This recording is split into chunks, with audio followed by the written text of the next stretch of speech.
జై శ్రీమన్నారాయణ. ఈరోజు మనం ధర్మపదం గ్రంథంలోని చాప్టర్ 5 విభాగము 214 ఇందు ధర్మరాజు అశ్వమేధ యాగము చేయుట, అర్జునుడు ఆ యాగ అశ్వాన్ని రక్షణ చేయుట, పలు యుద్ధాలు చేయుట చూద్దాం.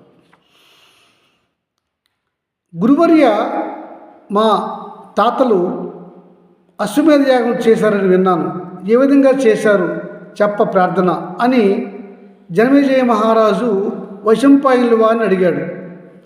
వైశంపాయనుల వారు చెప్తున్నారు, మహాభారతం గాథలో ఇదొక గాథగా, మహారాజా వ్యాసుల వారు శ్రీకృష్ణ పరమాత్మ చెప్పిన విధముగా అశ్వమేధ యాగాన్ని చేయడానికి ధర్మరాజు గారు నిర్ణయించుకున్నారు.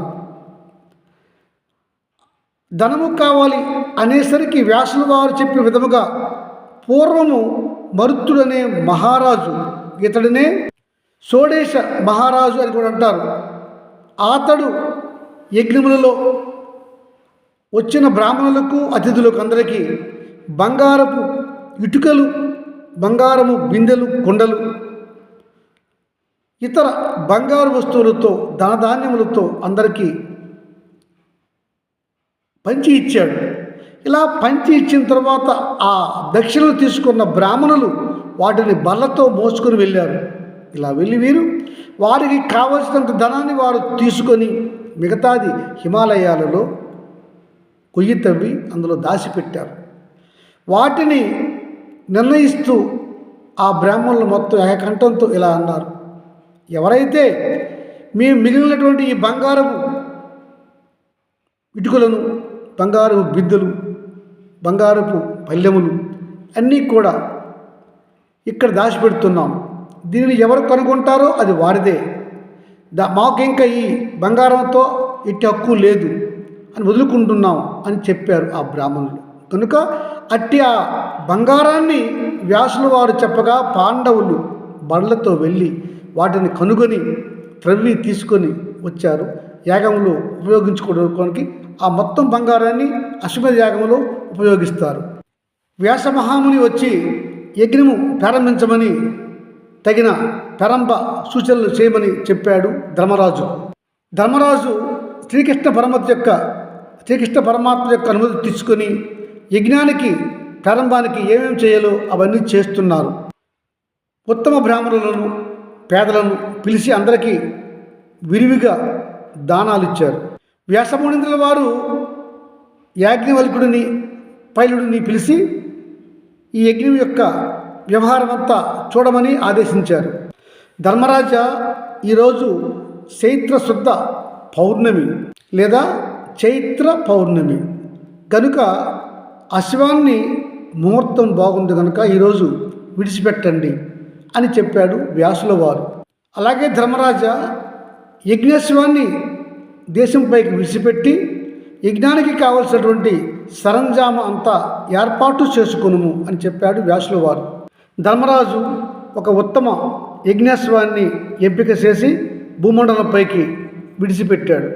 ఆ యజ్ఞాశ్వ రక్షణ విధిని అర్జునుడికి అప్పగించాడు ధర్మరాజు. భీముడికి దేశ రక్షణ పని అప్పగించాడు. భీముడికి తోడుగా నకులుడు ఉన్నాడు. ఇక సహదేవుడికి రాజప్రసాదము, యజ్ఞానికి కావలసిన సంభారములను ఏర్పాటు చేయుట, వ్యాసుల వారికి చెప్పిన విధముగా అన్ని పనులు చేయుట అనే పని అప్పగించాడు ధర్మరాజు. తదుపరి ధర్మరాజు, ద్రౌపది మొత్తము యజ్ఞానికి కావలసిన అన్ని పనులను పర్యవేక్షణ చేస్తున్నారు. వైశంపాయన మహాశయ, మా ప్రపితామహులు ఎలా యజ్ఞాన్ని పూర్తి చేశారు చెప్పరా, వినాలని ఉంది అడిగాడు. జనమేజయ మహారాజా, యజ్ఞాశ్వాన్ని రక్షణగా అర్జునుడు బయలుదేరి వెళ్ళాడు అని చెప్పుకున్నాం కదా, అతనితో పాటుగా యాజ్ఞవల్క్యుడు కూడా అనుసరించాడు. యజ్ఞాశ్వము మొదటగా త్రిగర్త దేశంలో ప్రవేశం చేసింది. ఆ త్రిగర్త దేశ రాకుమారులు సూరశ్రేష్ఠుడైనటువంటి సూర్యవర్మను సర్వ సైన్యాధికారిగా చేసుకొని అర్జునుడిని ఎదిరించారు. అయితే అర్జునుడు తన అన్న మాట ప్రకారము వారితో ముందుగా ఇలా మాట్లాడుతున్నాడు. మా అన్న చక్రవర్తి ధర్మరాజు, అతడు ఎవరితోనూ ఊరకనే యుద్ధము చేయవద్దు, అనవసరంగా యుద్ధం వద్దు, ప్రాణ నష్టం వద్దు అని చెప్పారు. మీరు తప్పదంటే యుద్ధం చేస్తాను, కానీ నేను యుద్ధానికి ఇష్టంగా లేను. దయచేసి మా అశ్వాన్ని విడిచిపెట్టండి అని చెప్పాడు అర్జునుడు. కానీ ఆ త్రిగర్త రాజులు అర్జునుడి మాట వినలేదు. త్రిగర్త రాజులైనటువంటి సూర్యవర్మ, కేతువర్మ, ధృతవర్మ ఈ ముగ్గురు కూడా అస్త్రశస్త్రాలతో అర్జునుడిపైకి దాడి చేశారు. వారి దాడిలో ఒక దశలో అర్జునుడి యొక్క గాంధీవం కూడా కింద పడిపోయింది. అంత తీవ్రంగా యుద్ధం చేశారు వాళ్ళు. అయితే చివరికి అర్జునుడి దాటికి ఆ ముగ్గురు రాజులు సూర్యవర్మ, కేతువర్మ, ధృతవర్మ ముగ్గురు కూడా ఓడిపోయారు. వారు అర్జునుడిని శరణు వేడారు. అప్పుడు ఓ త్రిగర్త రాజులారా, మీపై నాకు ఇట్టి కోపము లేదు. మీరు దయచేసి ఫలానా తిథి నక్షత్రాలలో హస్తినాపురిలో మేము చేస్తున్నాము యజ్ఞం, ఆ యజ్ఞానికి మీరు రండి అని ఆహ్వానం పంపించాడు. వారు కూడా తప్పక వస్తామని చెప్పారు. మహారాజా అర్జునుడితో ముందుగా వెళ్తున్నటువంటి ఆ యాగ అశ్వము ప్రాగ్జ్యోతిష్యపురం వెళ్ళింది, అంటే నేటి అస్సాం. అది పూర్వము నరకాసురుని రాజ్యం.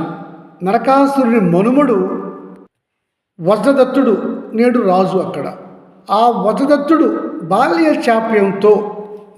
చాపల్యంతో అర్జునుడు ఉన్నాడని తెలిసి కూడా ఆ అశ్వాన్ని అతడు అపహరించి కట్టివేశాడు.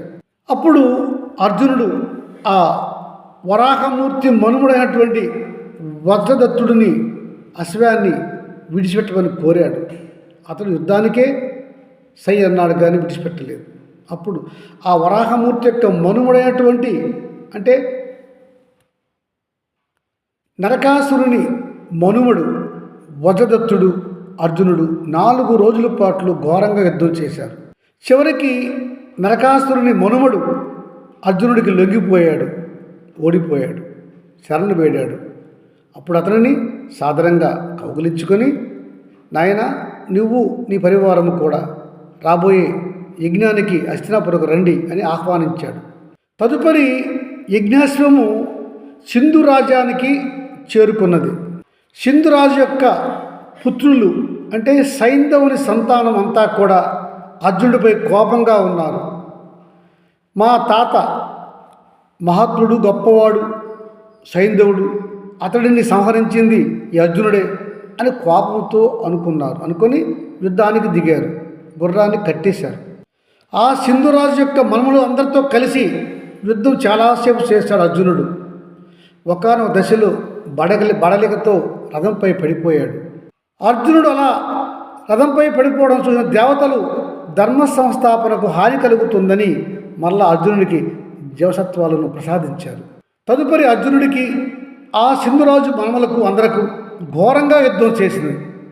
యుద్ధంలో అర్జునుడు వారిని చంపడానికి ఇష్టం లేకపోయినా కూడా వారు ఇతడిపైన అస్త్రశస్త్రాలు ప్రయోగించడం వల్ల ఇతడు కూడా కొంతమందిని సంహరించక తప్పలేదు.